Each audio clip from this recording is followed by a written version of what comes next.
உயிரோடு தமிழோடு இணைந்திருக்கிறீர்கள். ILC தமிழ் உயிரோடு தமிழில் அன்பர்களே, அரசியல் களம் தாயகத்திலிருந்து தாயக உடவியலாளர் இராமேதரன் அவர்கள் இணைகின்றார். வணக்கம் இராமேதரன். வணக்கம்.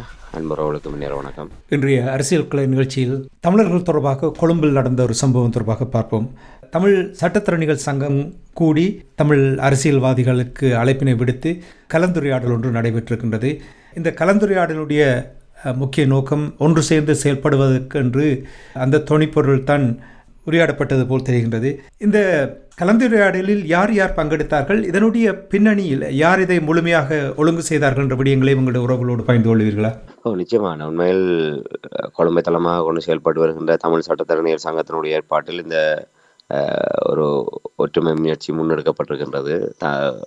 புதிய அரசியலமைப்பு இந்த அரசாங்கம் கொண்டு வரப்படுகின்ற நேரத்திலே அரசியலமைப்பு தொடர்பாகவும் தமிழ் மக்களுக்கான தீர்வு தொடர்பாகவும் பல முனைப்பாக இந்த விடயங்கள் முன்னெடுக்கப்பட்டு வருகின்றது. அப்படிப்பட்ட ஒரு நிலைமையில்தான் இப்போது இந்த முயற்சி முன்னெடுக்கப்பட்டிருக்கின்றது. அதிலே தமிழ் தேசிய பரப்பிலே நாடாளுமன்றத்தை பிரதிநிதித்துவப்படுத்தக்கூடிய தரப்புகளாக இதிலே உள்வாங்கப்பட்டிருக்கின்றது. அதிலே தமிழரசு கட்சி, தமிழ் தேசிய மக்கள் முன்னணி, மற்றது ஜனநாயக தமிழ் தேசிய கூட்டணி சார்பாக கட்சிகளுடைய தலைவர்கள் அதிலே அழைக்கப்பட்டு அங்கே கலந்துரையாடல் நடத்தப்பட்டிருக்கின்றது. அதிலே மூத்த சட்டத்தரணி ரட்னவேல் மற்றும் புவிதரன் போன்றவர்கள் உள்ளிட்ட பல கொழும்பை தளமாக கொண்டு செயல்பட்டு வருகின்ற எங்களுடைய சட்டத்தரணிகள்லாம் இதை ஏற்பாடு செய்து அதிலே பங்கு பற்றி நடத்தி இருக்கின்றார்கள். அதிலே தமிழரசு கட்சி சார்பாக இப்போ சிறிதரன் அவர்களும் பங்கு பெற்றிருக்கிறார், சுமந்திரன் அவர்களும் பங்கு பெற்றிருக்கின்றார். அதே போன்று கைந்திரமார் பொன்னம்பலம், சுரேஷ் பிரேமச்சந்திரன், செல்வம் மலைக்கலநாதன் போன்றவர்களும் இதிலே பங்கு பற்றி இந்த தீர்வு தொடர்பாக, அதாவது இந்த அரசியலமைப்பு தொடர்பாக தமிழ் தரப்பு ஒன்றுபட்டு ஒரு கூட்டாக ஒரு ஆவணம் ஒன்றை, அதாவது தீர்வு தொடர்பான விடயம் ஒன்றை தயாரித்து அதை முன்னகர்த்தி செல்வது என்பது தொடர்பாக ஆரம்பகட்ட இணக்கப்பாடு எட்டப்பட்டிருப்பதாகவும், ஒரு குடைக்கு கீழ் தமிழ் தேசிய பரப்பில் இயங்குகின்ற தரப்பினராக இந்த தீர்வு விடயத்தில் இணைந்து செயல்படுவதாக இணக்கம் கண்டிருக்கின்றார்கள். இதற்கு பின்னர் ஒரு குழு ஒன்று இவர்கள் நியமித்து அந்த குழுவினருடைய ஏற்பாட்டில் அரசியலமைப்பு தொடர்பாக இல்லை தமிழ் மக்களுடைய தீர்வு தொடர்புடைய ஒரு ஆவணம் ஒன்றை தயார் செய்வது தொடர்பாகவும் அவர்கள் முதல் கட்டமாக இந்த சந்திப்பிலே இணங்கியிருப்பதாகத்தான் இப்போது அறியக்கூடியதாக இருக்கின்றது. இதில் சிக்கல் என்னவென்றால், அதாவது ஆங்கிலத்தில் சொல்வார்கள் டைமிங் என்று சொல்வார்கள். இவ்வளவு காலமும் தமிழ் அரசியல் பரப்பில் தமிழ் சங்கங்களாக இருக்கட்டும், புத்திஜீவிகள், பேராசிரியர்கள், பல்கலைக்கழக விரிவுரையாளர்களாக இருக்கட்டும், இவர்கள் எல்லோரிடமும் அழைப்பு விடுக்கப்பட்டது தமிழர் தொடர்பாக ஒரு சரியான கட்டமைப்பை உருவாக்கி, ஒரு சரியான ஒரு ஃப்ரேம்வொர்க்கை உருவாக்கி கொடுப்பதற்கு முன்வர வேண்டும் என்று கேட்டுக்கொண்டிருந்தோம். ஆனால் இந்த சம்பவத்தை கேட்கும் பொழுது இதன் பின்னணியில் ஏதோ இருப்பது போல் நான் உணர்கிறேன். குறிப்பாக உங்களுக்கு தெரியும், எட்ரா என்ற அமைப்பு 2-3 வாரங்களுக்கு முன்னதாக உருவாக்கப்பட்ட திருவோணமலை பிரகடனம் கொண்டு வந்திருந்தார்கள். ஈழம் தமிழ் ரைட்ஸ் அசம்பிளி என்ற அந்த சிவில் சமூக அமைப்பை உருவாக்கி அதனூடாக நிறைய திட்டங்களை போட்டிருந்தார்கள். அதேபோல் அடுத்த நாள் தமிழ் தேசிய பேரவையின் ஏற்பாட்டினால் அவர்களும் ஒரு திட்டம் ஒன்று போட்டிருப்பது. அப்போ இவற்றை முறியடிப்பதற்காகத்தான் இந்த தமிழ் சங்கம் கூடியிருக்கின்றதா என்று சிந்திக்க தோன்றுகின்றது. நீங்கள் தான் இது தொடர்பாக ஆராய்ந்திருப்பீர்கள், நீங்கள் எப்படி பார்க்கிறீர்கள்? நீங்கள் குறிப்பிட்டதை போன்று இத்தனை ஆண்டுகால வறுமையிலே இப்போது அடுத்தடுத்து ஒரே மாதிரியான விடயங்கள் நடைபெறுகின்ற போது உண்மையிலே அந்த விடயம் தொடர்பாக ஆழமாக பார்க்க வேண்டிய ஒரு தேவை இருக்கின்றது.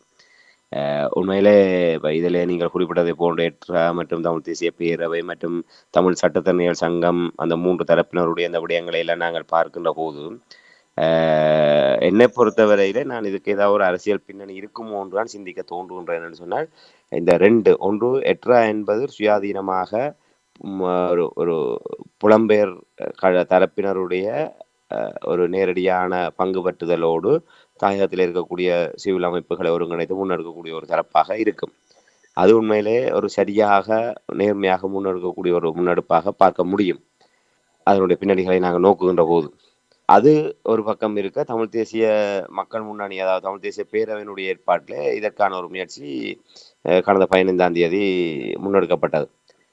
ஆகவே தமிழ் மக்களுடைய ஒரு தீர்வு விவகாரத்தை ஒரு அரசியல் தரப்பு இல்லை சிவில் தரப்பு கையில் எடுக்கின்றது என்கின்ற ஒரு ஆதங்கத்திலே, இல்லை தங்களிடமிருந்து இந்த விடயங்கள் நழுவி போதோ என்கின்ற ஒரு நிலையிலே பின்னிருந்து சுமந்திரன் தரப்பு தான் இதை இயக்குகின்றதோ என்ற ஒரு ஐயப்பாடு இயல்பாக எழுகின்றது.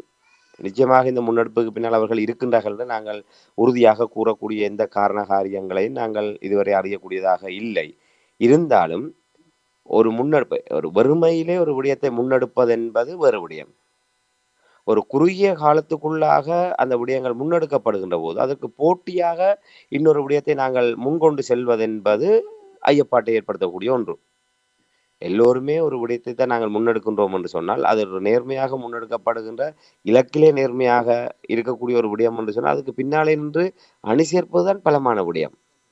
ஆனால் நாங்களாக ஒரு முயற்சி எடுத்தோம், நாங்கள் எடுத்த முயற்சிகள் தான் வெற்றி வந்தது என்று சம்பந்தனை போன்று தன்னுடைய காலத்தில் ஒரு தீர்வை பெற்றுக் கொடுக்க வேண்டும் என்று அவர் எப்படி தலைகளாக நடந்தாரோ, அதே போன்ற ஒரு முயற்சியாக இது இருக்குமோ என்ற ஐயப்பாடை நாங்கள் தவிர்த்து விட்டு பார்க்க முடியாத ஒரு நிலை இருக்கின்றது என்பதை இந்த இடத்திலே பதிவு செய்ய முடியும். அதே நேரத்தில் நீங்கள் கேட்டதை போன்று நாங்கள் மிக ஆழமாக இந்த விடயங்களை பார்த்தோமானால், இப்போ நான் அறிந்த வரையிலே எட்ராவுக்கான அந்த பின்கள உழைப்பு என்பது கிட்டத்தட்ட ஒரு வருடத்துக்கும் மேற்பட்டது. இந்த தமிழ் மக்கள் ஆயுதங்கள் மௌனிக்கப்பட்டு இப்போ ஒரு 15-16வது ஆண்டிலே எந்த விதமான ஒரு வலுவான சிவில் கட்டமைப்புகளும் இல்லாமல் அரசியல் தரப்புகளினுடைய பிடிக்குள்ளேயே ஒரு அகப்பட்டு இந்த விடயங்கள் ஒரு மூழ்கடிக்கப்பட்டு சரியான திசை நோக்கி செல்லாத ஒரு நிலைமையில் தான், அந்த வறுமையில் தான் ஒரு வலுவான ஒரு சிவில் அமைப்பை கட்டியெழுப்ப வேண்டும் என்கின்ற விடயம் உரையாடப்பட்டு கொண்டிருந்தது. அதே நேரத்தில் இப்போதைய ஒரு அவசர காலத்துக்கு ஏற்ற வகையிலே அது ஒரு அமைப்பாக உருவாக்கப்பட்டு அதன் பெயராலே திருவோணமலை பிரகடனம் என்கின்ற ஒரு விடயம் அங்கே முன்வைக்கப்பட்டிருக்கு. ஏற்கனவே நாங்கள் அதில் இருக்கின்ற ஒரு சிறப்பான அம்சங்கள் தொடர்பாக எல்லாம் பார்த்திருக்கின்றோம். ஆகவே இது என்னை பொறுத்தவரை இது ஒரு ஆரோக்கியமான ஒன்றாக பார்க்கின்றேன். அரசியல் கடந்து, என்றால் அரசியல் ஆதாயம், அரசியல் தொடர்பான அவர்களுடைய விருப்பங்கள் என்பது அதுக்குத்தான் அவர்கள் கட்சிகள் முன்னுரிமை கொடுப்பார்கள். மக்கள் நலன் பற்றி அவர்கள் வாக்குகளுக்கு ஏற்ற வகையிலே ஒரு கவர்ச்சிகரமாக ஏதாவது செய்வார்களே தவிர உள்ளார்ந்தமாக மக்களுடைய விவகாரங்களிலே இவர்கள் செயல்படக்கூடியவர்கள் அல்ல என்பது கடந்த 16 ஆண்டு எங்களுக்கு கற்றுத்தருகின்ற பாடம். அதுதான் எங்களுக்கு இவர்களுடைய முகத்திரையை கிளிக்கின்றது. இவர்கள் அப்படி இனிமேலும் இவர்கள் தமிழ் மக்களுக்கு ஏதாவது செய்தருவார்கள் என்று நம்புகின்ற அளவுக்கு கடந்த 16 ஆண்டு காலம் என்பது ஏமாற்றத்தோடு மட்டுமல்ல, மிக மிக மிக வெறுமையான நிலையில கடந்திருக்கின்றது. ஆக இதுவரை காலமும் எதுவுமே செய்யாதவர்கள், இல்லை ஒரு இனம் கொத்து கொத்தாக கொன்றொழிக்கப்பட்டு ஒட்டுமொத்த உலகத் தமிழர்களுமே ஆடி ஆன்மாவே ஆட்டங்கண்டிருக்கின்ற அந்த நேரத்திலே அந்த இனப்படுகொலைக்கு நீதி கேட்கின்ற அந்த தருணங்கள் எல்லாம் எங்களுக்கு பல சந்தர்ப்பங்கள் பிரகாசமாக வந்த போதெல்லாம் அதை நாங்கள் எங்களுடைய கையகப்படுத்தி அதிலிருந்து இந்த இதுக்கான நீதியை தேடுகின்ற பயணத்தை எல்லாம் தொடங்குவதற்கு இவர்கள் என்ன செய்தார் என்கின்ற ஒரு கேள்வி இருக்கின்றது. இந்த கேள்விகள் எல்லாத்துக்குமே நாங்கள் விரும்பாத, எதிர்பார்க்காத எதிர்மறையான பதில்களால் நிச்சயமாக எங்களுக்கு கிடைக்கும். ஆக அந்த பாடத்திலே நாங்கள் பார்க்கின்ற போது அது எந்த கட்சி என்று நாங்கள் பிரித்து சொல்ல வேண்டிய அவசியம் இல்லை. சகல கட்சிகளும் தங்களுடைய கட்சி நலனையும் தேர்தல் நலனையும் தான் முதன்மைப்படுத்துவார்கள். அதற்கு பின்னர் மற்ற விஷயங்கள். ஆக நாங்கள் ஏற்கனவே 17வது ஆண்டிலே வறுமையில் இருக்கின்ற போது மீண்டும் அரசியல் தரப்பை நம்பி நாங்கள் தமிழ் மக்கள் ஏமாந்து விட முடியாது. ஆகவே தமிழ் தேசிய பேரவையினுடைய பெயரில் முன்னெடுக்கப்பட்ட அந்த அழைப்பு கூட ஏற்கனவே நாங்கள் அந்த நிகழ்ச்சியில ஏற்கனவே பார்த்திருக்கின்றோம். அவர்கள் ஒரு வலுவான குடிசார் அமைப்புகளை அதுக்குள்ளே உள்வாங்கக்கூடியதாகவோ இல்லை அந்த தரப்புகள் எல்லாம் இணைந்து செயல்படக்கூடியதான ஒரு உத்தரவாத நிலைப்பாட்டை அவர்கள் இன்னும் உருவாக்கவில்லை. வெறுமனே ஒரு விளம்பரமயப்படுத்தி ஒரு சந்திப்பை மட்டும் செய்திருக்கின்றார்கள். ஆகவே எட்ராவினுடைய வகிபாகத்தையும் தமிழ் தேசிய பேரவையினுடைய முயற்சியை நாங்கள் பார்க்கின்ற போது நிச்சயமாக ஒரு அரசியல் தரப்பு இப்போது இருக்கின்ற சூழ்நிலையில இந்த விடயத்தை தங்கள் மயப்படுத்த வேண்டும் என்பதற்காக கையில் எடுக்கின்ற விடயமாகத்தான் பார்க்க முடியும். ஆனால் எட்ராவிலே முன்வைக்கப்பட்டிருக்கின்ற விடயங்கள் உங்களுக்கு ஏதாவது ஆட்சேபனைகள் இருந்தால் அதான் மார்ச் 15ஆம் தேதி வரை அதற்கான திருத்தங்களுக்கான வாய்ப்புகள் வழங்கப்படுகிறது. அது சாதாரண ஒரு தனிநபராக இருக்கலாம், இல்லை கட்சியினுடைய தலைவராக இருக்கலாம், இல்லை ஒரு பாராளுமன்ற உறுப்பினராக இருக்கலாம். நீங்கள் உங்களுடைய கருத்துக்களை அதில் முன்வைக்கப்படுகின்ற போது அது இன்னும் செம்மைப்படுத்தப்படுவதற்கான வாய்ப்புகள் இருக்கின்றது. அவை தமிழ் தேசிய மக்கள் முன்னணி அதில் ஏதாவது கவனம் எடுத்திருக்கின்றதா, இல்லை அவர்கள் அந்த முன்னெடுப்புக்கு வலிச்சேர்க்கக்கூடிய வகையில ஏதாவது நகர்வுகளை இவர்கள் மேற்கொண்டிருக்கின்றார்கள் என்றால் இல்லை. இது ரெண்டும் ஒரு பக்கம் இருக்க. இப்போது தமிழ் சட்டத்தரணிகள் சங்கம் இந்த விடயத்தை கையில் எடுத்திருக்கின்றார்கள் என்று சொன்னால் அவர்கள் முற்றிலுமாக ஒரு கொழும்பை தளமாக கொண்டு செயல்படக்கூடிய ஒரு தரப்பினர். ஆகவே அவர்கள் அப்படிப்பட்ட ஒரு தரப்பு அரசியல் தரப்பை மட்டுமே அழைத்து இந்த தீர்வு விடயத்தை கையாள போகின்றோம் என்று தொடங்குவது என்பது என்னை பொறுத்தவரையில் அது ஒரு நல்ல ஒரு சமிக்கையாக நான் பார்க்கவில்லை. தமிழ் சட்டத்தரணியர் சங்கம் என்பது இன்று வரை தமிழ் மக்களுடைய அந்த விடுதலை அரசியலிலே ஒரு தீர்மானகரம் மிக்க ஒரு இடத்திலே அவர்கள் இன்னும் தங்களை நிலைநிறுத்தவில்லை. எப்போதுமே தமிழ் மக்களுடைய உரிமைகள் மறுக்கப்படுகின்ற போதோ, இல்லை தமிழ் மக்கள் மீது அநீதி இழைக்கப்படுகின்ற போதோ, இல்லை தமிழ் மக்களுக்கான ஒரு நீதி தடுக்கப்பட்டு தாமதிக்கப்படுகின்ற சந்தர்ப்பங்களிலோ எந்தவித தயவு தாட்சண்யமும் இல்லாமல் துணிச்சலோடு நின்று குரல் கொடுக்கக்கூடிய தரப்பாகவும் அவர்கள் இருக்கவில்லை. ஆகவே அவர்கள் ஒரு தொழில்முறை ரீதியாக தங்களை கட்டமைத்துக் கொண்டிருக்கின்ற ஒரு தரப்பினர்.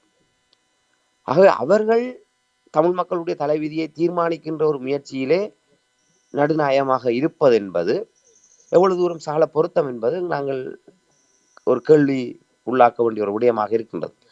அதை விடுத்து மீண்டும் என்னை பொறுத்தவரையிலே எட்ராவினுடைய முயற்சியை நான் எப்படி பார்க்கின்றேன் என்று சொன்னால், கடந்த 16 ஆண்டு கால எங்களுடைய ஏமாற்றம் என்பது தமிழ் மக்களுடைய விடுதலை அரசியலையும், தமிழ் மக்களுடைய அன்றாட பிரச்சனை, அத்தியாவசிய பிரச்சனை, தமிழ் மக்களுடைய அரசியல் தலைவிதி சகலதையும் அரசியல் கட்சிகளிடம் கொண்டு போய் நாங்கள் சமர்ப்பணம் செய்துவிட்டு அவர்களின் ஊடாக அதற்கான தீர்வுகளை எதிர்பார்த்து காத்திருக்கின்ற நிலையினால்தான் இந்த 16 ஆண்டு கால வெறுமை என்பது எங்களுக்கு பரிசாக கிடைத்தது. நாங்கள் ராயப்பு யோசப்பாண்டர் இருந்தபோது வடக்கு கிழக்கு சிவில் சமூக கட்டமைப்பு பலப்படுத்தப்பட்ட எங்களுக்கு கைவிடவில்லை. அதற்கு பின்னர் தமிழ் மக்கள் பேரவையிலே அரசியல் உள்ளீர்க்கப்பட்டதன் காரணமாக அது குழப்பி அடிக்கப்பட்டது. பொதுவிலொடுக்கம் பொலியண்டி வரையான மக்கள் பேரழிச்சி இயக்கம் தன்னியல்பாக முகழ்ந்தது. ஆனால் அதை வருவதற்கு சிவில் அமைப்புகளும் விடவில்லை. இதற்கு முந்தி தாங்கள்தான் வடக்கு கிழக்கில் சிவில் அமைப்பு என்ற பெயரில் இருக்கின்ற அந்த என்ன சொல்வது கட்ட பஞ்சாயத்து நடத்துவதை போன்று இல்லை குறுநில மன்னர்களை போன்று சிவில் அமைப்புனா நாங்களாம் இருக்க வேண்டும். அது செய்யணுமோ செய்யல, நாங்கள் எங்களை தாண்டி ஒருத்தரம் வரக்கூடாது என்கின்ற ஒரு மனநிலையும், ஒரு சுயமாக தமிழ் தேசிய அரசியலிலே செல்வாக்கு செலுத்தக்கூடியதாக வலிமிக்கதான ஒரு சிவில் அமைப்பு மேலெழுந்து வருவதை அரசியல் தரப்புகளும் விரும்புவதில்லை. ஆகவே அதை முளையிலே கருக வைத்தார்கள். அதற்கு பின்னர் கடந்த ஜனாதிபதி தேர்தலில் ஒரு பொது கட்டமைப்பு உருவாக்கப்பட்ட சிவில் அமைப்புகள். ஆகவே அரசியல் தரப்பை ஒரு ஒரு அழுத்தம் கொடுத்து வழிநடத்தக்கூடியதாக ஒரு சிவில் அமைப்புகள் பலம் பெற்று வருவதை ஜீரணிக்க முடியாத அரசியல் தரப்புகள் டக்குன்னு தாங்கள் ஒரு பங்குதாரராக உள்ளுக்கு வந்து அவர்களும் பொது கட்டமைப்பை சிதைத்து கடைசியாக சங்கு சின்னத்தை திருடி கொண்டு போன விடயமெல்லாம் நாங்கள் பார்த்திருக்கிறோம். ஆகவே இதங்களுடைய கடந்த கால 16 ஆண்டு கால சுருக்கமான ஒரு தொகுப்பு. இதிலே முடிந்த முடிவு என்ன? அரசியல் தரப்புகள் எல்லாம் எப்போதெல்லாம் இதுக்குள்ளே வருகின்றதோ அப்போதெல்லாம் அந்த முயற்சிகள் வலிந்து காயடிப்பு செய்யப்படுகின்றது, இல்லாமல் செய்யப்படுகின்றது. அடுத்தது என்ன என்பது ஒரு சூன்யமான நிலைமையை கொண்டு வந்து விடப்படுகின்றது. ஆக இந்த 16 ஆண்டு காலங்களுடைய பாடம் என்பது அரசியல் தரப்புகளை முன்னிலைப்படுத்தி தமிழ் மக்களுக்கான தீர்வு விவகாரத்தை முன்னகர்த்துவதென்பது ஆரோக்கியம் இல்லை என்பது இந்த 16 ஆண்டு காலம் நாங்கள் இப்போது சொன்ன சுருக்கமான இந்த வரலாற்று பட்டறிவின் மூலமாக நாங்கள் அறிந்து கொள்ளக்கூடிய ஒன்று. அந்த புள்ளியில் தான் நான் எட்ராவை ஒரு ஆரோக்கியமான நிலையிலே நான் பார்க்கின்றேன். அந்த எட்ராவிலே இந்த கடந்த காலத்துடைய இந்த தொடர்ச்சியும் இல்லை. அதே நேரத்தில் கடந்த காலத்திலே நாங்கள் மிக மிக முக்கியமாக தவற விடப்பட்ட புலம் பதிந்த தமிழர்களை ஒரு காத்திரமான சம பங்காளராக அது எட்ரா உள்வாங்குகின்றது. அது மிக பிரதானமான ஒன்று. நாங்கள் வெறுமனே ஏடிஎம் அட்டைகளை போன்று புலம்பெயர் தமிழர்களை நிதிக்காக மட்டுமே நாங்கள் தமிழ் தேசிய அரசியலும் இல்லை சிவில் அமைப்புகளும் பயன்படுத்தி கொண்டிருக்கின்றது. ஆனால் எட்ரா தன்னகத்தே அதனுடைய ஒரு பகுதியாக ஒரு அங்கமாக புலம்பதிந்த தமிழர்களை வரவேற்கின்றது, அதில் உள்வாங்கி இருக்கின்றது. அவை அரசியல் புறமொதுக்கப்படுகின்றது என்று ஆலோசனைகள் புறப்பட்டு அவர்களை அரசியல் ரீதியாக அதை எவ்வாறு நகர்த்துவது என்பதற்கு அவரை ஒரு படையணியாகவோ இல்லை அரசியலை ஒரு தரப்பாக கையாளக்கூடிய தெளிவு எட்ராவிடம் இருக்கின்றது. ஆனால் தமிழ் சட்டத்தரணிகள் பேரவை இவர்களை அழைத்து பேசுகின்றார்கள். இவர்களை கடிவாளம் போட்டு கட்டி வைப்பதற்கோ இல்லை தமிழ் தேசிய அரசியலையோ இல்லை எங்களுடைய விடுதலை அரசியலையோ ஒரு முழு மூச்சாக எந்தவித சமரசமும் இல்லாமல் கொண்டு செல்லக்கூடிய இல்லை வேறு அழுத்தங்கள் புற அழுத்தங்கள் உள்ளக ரீதியாக வெளிய ரீதியாக வருகின்ற அழுத்தங்களை கடந்து நேர்மையாக அதை முன்கொண்டு செல்லக்கூடிய ஆற்றலோடு இருக்கின்றார்களா என்றால் நிச்சயமாக அது பாரிய கேள்விக்குறி. ஆக இது என்னை பொறுத்தவரையில் ஒரு போட்டியாக இவர்களிடம் இந்த தயார்படுத்தலும் இல்லை. ஆனால் எட்ரா ஏற்கனவே திருவோணமலை பிரகடனம் என்கின்ற ஒன்றை மிக புலத்திலும் நிலத்திலும் இருக்கக்கூடிய புத்திஜீவிகள் இணைந்து ஒரு கொள்கை ஆவணம் ஒன்றை பிரகடனமாக கொண்டு வந்து அது மக்களுடைய திருத்தத்துக்காக விட்டிருக்கின்றார். ஆகவே அவர்கள் ஒரு செயல்பாட்டு நிலையிலே எல்லாவற்றையும் விட மேலோங்கியவர்களாக காணப்படுகின்றார்கள். தமிழ் தேசிய பேரவை என்பது இப்போதுதான் கூடி கதைக்கின்றார்கள். ஒரு குழுவை நியமித்திருக்கின்றார்கள். அவர்கள் ஒரு தீர்வு தொடர்பாக ஒரு கொண்டருவார்கள். அது அந்த குழுவிலே ஒரு இணக்கப்பாடு வருமா, இவர் சொல்வதை அவர் கேட்பாரா, இவர் சொல்வாரா, அதெல்லாம் இன்னும் உத்தரவாதமே இல்லை. இன்று 15ஆம் தேதி என்று சொன்னால் கிட்டத்தட்ட 2 வாரம் கடந்து விட்டது. நான் நினைக்கிறேன் ஒரு வாரத்துக்குள்ளாக அந்த குழு ஒன்றை அமைத்து அதனூடாக அடுத்த கட்டத்திலே வந்து இது தொடர்பான வரவை கொண்டு வந்து சமர்ப்பிப்பதாக அவர்கள் ஒரு முடிவெடுத்தது. ஆனால் கிட்டத்தட்ட 20 நாட்கள் கடந்து விட்டது. 20 நாட்கள் கடந்து விட்ட நிலையிலும் எந்த முன்னேற்றமும் தமிழ் தேசிய பேரவையினுடைய அந்த பொதுச்சபையினூடாக நாங்கள் அறியக்கூடியதாக இல்லை. ஆனால் அப்படி அல்ல. விளம்பரப்படுத்துவதற்காக அந்த அமைப்பு தன்னை வெளிப்படுத்தவில்லை. அந்த செயல்பாட்டோடு ஒரு திருவோணமலை பிரகடனம் என்கின்ற ஒரு முன்மொழிவோடு அதே நேரத்திலே நாங்கள் ஒரு தீர்வு ஒன்றை முன்வைப்பதற்கு முன்னர் தமிழ் தரப்போடு சம பங்காளர் என்கின்ற அந்த அந்தஸ்து, சமூக ஒப்பந்தத்துக்கான ஒரு அந்தஸ்தை முன்வைக்கின்ற புதிய ஒரு கோட்பாட்டோடு வந்திருக்கின்றது. இது முற்றிலுமாக ஒரு தன்னை அடையாளப்படுத்துவதற்கோ இல்லை அதுக்கு பின்னால் இருப்பவர்களை அடையாளப்படுத்துவதற்கோ இல்லை ஒரு குறுகிய நோக்கத்துக்காக வந்த ஒரு தரப்பல்ல. மிக நிதானமாக கடந்த கால பட்டறிவினூடாக எதிர்காலத்திலே எப்படி பயணிக்க வேண்டும் என்ற தெளிவோடு வந்திருக்கின்ற ஒரு தரப்பு ஆகவே அப்படிப்பட்ட ஒன்றை வலுப்படுத்துவதற்கு எல்லோருமே இணைந்து செயல்படுவதுதான் என்னை பொறுத்தவரையில் இப்போது அவசியமான ஒன்றாக நான் கருதுகின்றேன். அதை காயடிக்க வேண்டும், இல்லை அதை வலுக்குறைப்பு செய்ய வேண்டும் என்பதற்காகத்தான் இதெல்லாம் தொடக்கப்படுகின்றதோ என்று நான் வலுவாக ஐயப்பாட்டை முன்வைக்கின்றேன். அதிலும் இப்போது கொழும்பிலே இவர்களை எல்லாம் மீளவும் இன்று சுமந்திரன் அவர்கள் இதற்கு முன்னர் 2010ஆம் ஆண்டிலிருந்து பாராளுமன்ற உறுப்பினராக இருந்திருக்கிறார். இந்த கடந்த தேர்தல் வரை கிட்டத்தட்ட 3 தடவை அவர் பாராளுமன்ற உறுப்பினராக இருந்திருக்கிறார். கலைஞர் பொன்னம்பலம் அவர்கள் 2010 இல்லாமல் இருந்து இப்போ 2வது தடவையாக பாராளுமன்ற உறுப்பினராக இருக்கின்றார். ஸ்ரீதரன் அவர்கள் தொடர்ச்சியாக இப்போது பாராளுமன்ற உறுப்பினராக இந்த 15 ஆண்டுகளாக இருந்து அடுத்த 4வது பதவி காலத்திலே அவர் இருக்கின்றார். செல்வம் அடக்கலான அப்படி சுரேஷ்புரம் இருந்தவர்கள் இப்போது இல்லாமல் இருக்கின்றார்கள். ஆனால் நீங்கள் எல்லாம் இருக்கின்ற போது என்ன செய்தீர்கள்? இல்லை தீர்வுக்காக ஏதாவது காத்திரமாக இன்று தமிழரசு கட்சியிலே சுமந்திரன் அணி ஸ்ரீதரன் அணி என்று இருக்கின்றது. கயந்திரமார் பொன்னம்பலம் அவர்கள் ஆக்கபூர்வமான ஒரு முயற்சி எடுத்த போது ஸ்ரீதரன் அவருக்கு சம்மதம் தெரிவித்தார். ஆனால் சுமந்திரன் அதை குழப்பி அடித்தார். இன்று வரை கட்சியினுடைய குடுமி சுமந்திரனுடைய கையில் இருக்கின்றது. ஆகவே சுமந்திரனை நீங்கள் ஒரு உச்ச நிலையிலே வைத்து கௌரவித்தால் மட்டும்தான் தமிழரசு கட்சி அதில் இசைவாக்கம் செலுத்தக்கூடிய நிலைமையிலே இருக்கும். இல்லை நீங்கள் சரியான திசையிலே செல்கின்றோம் என்ற அடிப்படையிலே சுமந்திரன் தரப்பை ஒரு மட்டுப்படுத்திய நிலைமையில வைத்திருந்தால் சுமந்திரன் தமிழரசு கட்சியை அதிலிருந்து எந்த நேரத்திலும் உடைத்துக் கொண்டு போவதற்கான வாய்ப்புகள் இருக்கின்றது. இல்லை ஸ்ரீதரனால் சுவாதீனமாக செயல்பட முடியாமல் போகும். அப்போ எப்படி இது அடுத்த கட்டத்துக்கு செல்ல போகின்றது? கயந்திரமார் பொன்னம்பலம் தரப்பு ஒரு தனிநபர், அங்கே சங்கு கூட்டணி இப்போது சுமந்திரனுடைய கைப்பாவைகளாக இருக்கின்றார்கள். அதை நாங்கள் விரிவாக ஒரு தடவை பார்க்க வேண்டி இருக்கின்றது. என்றால் சுமந்திரனுடைய கண்ணசைவுக்கு ஏற்றவாறு தில்லானா மோகனம்பாள் திரைப்படத்தில் வருவதை போன்று அபிநயங்களை வெளிப்படுத்தக்கூடிய ஒரு பொம்மலாட்ட தரப்பாக இப்போது சங்கு தரப்பு மாறி இருக்கின்றது, ஜனநாயக தமிழ் தேசிய கூட்டணி. ஆக இவர்கள் எப்படி தமிழ் தேசியத்துக்கு நேர்மையாக பயணிக்க போகின்றார்கள்? நேர்மையாக சுமந்திரன் என்பவர் தமிழ் தேசியத்தினுடைய சாபக்கேடு. அப்படி ஒரு சாபக்கேட்டினுடைய கட்டுப்பாட்டில் இருக்கக்கூடிய ஜனநாயக தமிழ் தேசிய கூட்டணி எப்படி தமிழ் மக்களுடைய தலைவிதியை நேர்மையாக முன்கொண்டு செல்லும் என்ற கேள்விக்கு இந்த தமிழ் சட்டத்தரணிகள் சங்கத்தால் பதில் கூற முடியுமா? இல்லை சுமந்திரன் ஸ்ரீதரன் தரப்பை சம அளவிலே வைத்துக்கொண்டு இதை உங்களால் கொண்டு செல்ல முடியுமா? இல்லை கயந்திரமார் தரப்பு முன்வைக்கின்ற ஒரு இறுக்கமான நிலைப்பாடுகளை எந்தவித விட்டுக் கொடுப்பும் இல்லாமல் ஏனையவர்கள் ஏற்றுக்கொள்ளக்கூடியதாக இறுதி முடிவு எடுக்கக்கூடிய ஒரு தன்மை இருக்கின்றதா? இல்லை இதை கடந்து புலம்பதிந்த தமிழர்களையும் புத்திஜீவிகளையும் இணைத்து இந்த எட்ராவை போன்று இல்லை சரி எட்ராவைக்கின்ற அந்த முன்மொழிவுகளை கூட அதிலே உள்வாங்கி இதை கொண்டு செல்லக்கூடிய அளவுக்கு உங்களிடம் ஒரு சிந்தனை இருக்கின்றதா? இதை இப்படி பல கேள்விகள், விடை காணாத கேள்விகளோடு தான் இந்த கொழும்பிலே அவர்கள் கூட என்ன முதல் கட்டமாக கதைத்திருக்கின்றார்கள். அடுத்த கட்டம் என்று சொன்னார். இப்போது நாடு இருக்கின்ற நிலைமையில உலக நிலைமை என்பது வேறு விதமாக மாறி இருக்கின்றது. நாங்கள் எட்ரா தொடங்குகின்ற போதோ இல்லை தமிழ் தேசிய பேரவை தொடங்குகின்ற போதோ இருந்த நிலைமை இப்போது இல்லை.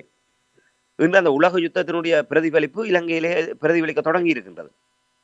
இன்று இலங்கையிலே மீண்டும் ஒரு வரிசை யுகம், மீண்டும் எப்படியான நிலைமை நாளை என்பது நிச்சயம் இல்லாத ஒரு நிலைமை உருவாகி இருக்கின்றது. ஆகவே இந்த அரசியல் சுனாமிக்குள்ளாக, உலகளாவிய இந்த அரசியல் சுனாமிக்குள்ளாக இவர்கள் ஒரு நிலையாக அந்த இலக்கை நோக்கி பயணிப்பார்களா?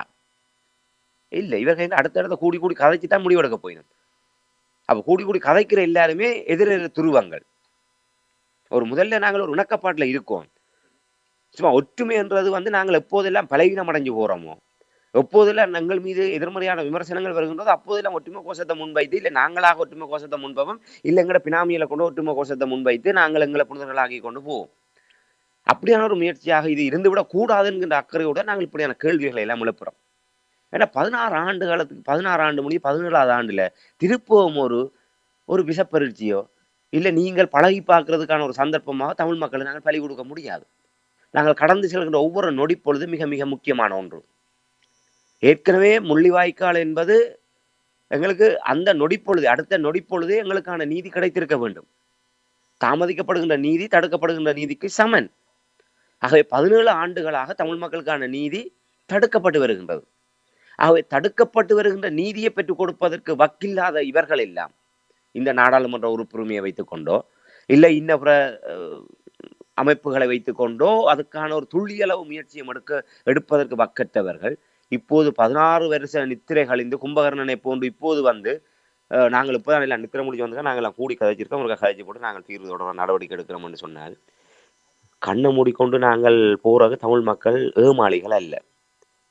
ஆகவே என்னை பொறுத்தவரையில் இந்த முயற்சி என்பது ஒரு ஆக்கப்பூர்வமான ஒரு முயற்சியை காயடிப்பதற்கும் மீளவும் அரசியல் தரப்பினரிடம் கொண்டு போய் இதை சிக்க வைப்பதற்குமான ஒரு பொறியாகத்தான் நான் பார்க்கிறேன். சரி, இன்னுமொரு எனக்கும் சிந்தனை நீங்கள் கூறிக்கொண்டிருக்கும் பொழுது சிந்தனை வந்தது உன்னிப்பாக அவதானித்து நாங்கள் இது தொடர்பாக பார்க்கலாம் என்று நம்புகிறேன். சமீபத்தில் சுவிட்சர்லாந்துடைய தூதுவரம் பேச்சுவார்த்தை நடத்துவதற்கு அழைத்திருந்தார்கள். பிறகு கடைசி நேரத்தில் சில காரணங்கள் காட்டி அதை நிறுத்திவிட்டார்கள். அதற்கும் இதற்கும் ஏதும் சம்பந்தம் இருக்கின்றதோ என்று கூட சிந்திக்க தோன்றுகின்றது. நன்றி இராமேந்திரன், இன்றைய நிகழ்ச்சியில் இணைந்து இந்த நடத்திய கலந்துரையாடல் தொடர்பான தகவல்களை உயிரோடை தமிழ் உறவுகளோடு பகிர்ந்து கொண்டமைக்காக உயிரோடை தமிழ் அன்புகள் சார்பாக நன்றி கூறிக்கொண்டு மீண்டும் என்ன ஒரு நிகழ்ச்சி இணைந்திருப்போம். அதுவரைக்கும் நன்றி, வணக்கம். நிச்சயமாக நீங்கள் கூறுவதிலும் அர்த்தமில்லாமல் உண்மை இருக்கும் என்ற நான் நம்புகின்றேன். அந்த முயற்சி கைவிடப்பட்டதனுடைய ஒரு தொடர்ச்சியாக இப்படி ஒரு விடயத்துக்குள்ளாக கொண்டு செல்கின்றார்களா, இல்லை அதுவும் இதை போன்றொன்றா என்பதை நாங்கள் பொறுத்து நான் பார்க்க வேண்டும். உண்மையிலே மக்களை தெளிவுபடுத்த வேண்டிய எங்களுடைய கடப்பாடு. ஆகவே இந்த கேள்விகளுக்கெல்லாம் பதில் கிடைக்காமல் இதற்கு பின்னாலே நாங்கள் பயணிக்க முடியாது. இவர்கள் இன்று வரை வருங்கையால் முளம்போடுகின்ற செப்படி வித்தையை தான் தமிழ் மக்கள் மத்தியிலே அரங்கேற்றி கொண்டிருக்கின்றார்கள் என்பதை எங்களுடைய உறவுகள் மிக மிக ஆணித்தரமாக புரிந்து கொள்ள வேண்டும். அந்த வறுமையினுடைய நிலையில் நின்றோன்னு பார்க்கின்ற போதுதான் ஈழத்தமிழர் உரிமைகள் பெருமன்று எட்ரா எங்களை பொறுத்தவரையில தமிழ் மக்களுடைய இந்த தமிழ் தேசிய அரசியலாக இருக்கட்டும், இல்லை எங்களுடைய விடுதலை அரசியலுக்கான பயணமாக இருக்கட்டும், அதில் ஒரு நம்பிக்கையோடு நாங்கள் பின்தொடரக்கூடிய ஒரு தரப்பாக அதில் யார் இருக்கின்றார்கள், வலுவானதா இல்லையா என்பதற்கு அப்பால் அதில் அந்த முன்னெடுப்புகள் இவ்வாறான ஒப்பீடுகள் எல்லாமே பார்க்கின்ற போது ஒரு ஆரோக்கியமான ஒன்றாக இருக்கின்றது. ஆகவே இந்த ஒப்பீடுகள் நாங்கள் எல்லோருமே கேள்விகளை கேட்டு அதிலிருந்து தெளிந்தவர்களாக ஒரு சுய சிந்தனையோடு இந்த விடயங்களை நாங்கள் பின்பற்றுகின்ற போதுதான் நிச்சயமாக ஒரு தெளிவான நிலைப்பாடுகளை எடுக்க முடியும். ஆகவே அந்த ஒரு கண்ணோட்டத்தில் இதை மக்களும் அவ்வாறான ஒரு சிந்தனை எங்களுக்குள்ளாக ஏற்படுத்தி கொண்டால்தான் இப்படியான போலிகளை முறியடித்து சரியான இலக்கை நோக்கி பயணிக்க முடியும் என்பதைத்தான் இந்த இடத்துல கூறிக்கொள்ள முடியும். வாய்ப்புக்கு நன்றி. என்ன நன்றி, வணக்கம் ராமேந்திரன். மீண்டும் அடுத்த நிகழ்ச்சியில் சந்திப்போம். நன்றி. எமது பார்வையாளர்களுக்கு வணக்கம். மக்களின் குரலாய் ஓங்கி ஒலிக்கும் இலக்கு மின்னிதழ் மற்றும் உயிரோடை தமிழ் வானொலி ஆகிய இவ்விரு ஊடகங்களும் உங்களைப் போன்ற எமது நேயர்கள் நண்பர்களின் ஆதரவிலேயே இயங்கி வருகின்றன. மிக குறைந்த வளங்களுடன் பல இடர்கள் மற்றும் தடைகளை தாண்டி பயணிக்கும் எமது ஊடகங்களின் பணிகள் மேலும் வளர உங்களால் முடிந்த நிதியுதவியை வழங்கி இன்னும் காத்திரமான செயற்பாடுகளை முன்னெடுக்க உதவுமாறு மிகவும் பணிவன்புடன் வேண்டி நிற்கின்றோம். உங்கள் பங்களிப்பு உங்களின் உரிமை குரலாய் ஓங்கி ஒலிக்கும். நன்றி.